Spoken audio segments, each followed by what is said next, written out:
এই তো এই যে জঙ্গলের গাছের ভিতরে দিয়ে হাঁটতেছি, নিজের একটা জমি আছিল তো দেখতে গেছি, দেখে আসলাম আপনাদের সাথে।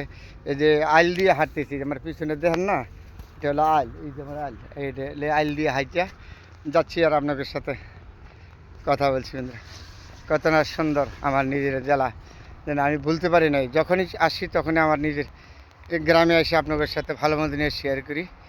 যখনই কত না তার বইলে শেষ না। এটা হলো আমার নিজের জেলা। এই যে বেগুন গাছের উপরে আবার লাগাই তুই ইয়ার গাছ, এই ফুলতা গাছ, ধুন্দুল গাছ, অনেক কিছু। কৃষকের এলাকায় লাগে, তুমি কৃষকের এলাকায় হলো আমাদের নরসিংদী জেলা।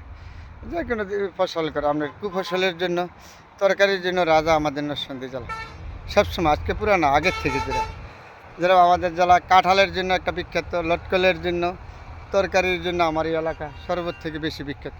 এগুলি সম্পূর্ণ কৃষি জমি, এগুলি যা দেখেন আমার পিছনে সম্পূর্ণ কৃষি জমি। এগুলিও কৃষি জমি, এগুলিও কৃষি জমি।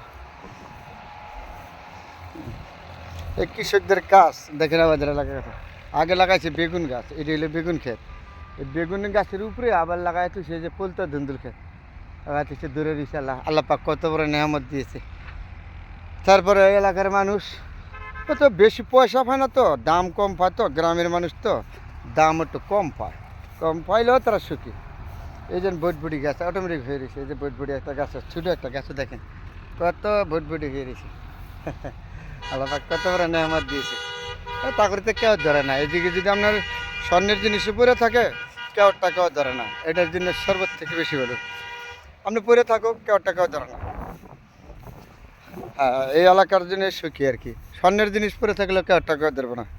এই যে কৃষি জমির ভিতরে কত কিছু ধরে রয়েছে না, একটা লোকের তা একটা লোকের ধরবে না, ধরে না। কত শান্তির এলাকা আর কি, মানে গ্রাম তো গ্রামই, এরপরে কেউ টাকাও ধরে না। এর জন্য খুবই শান্তি এই গ্রাম বাংলার ভিতরে।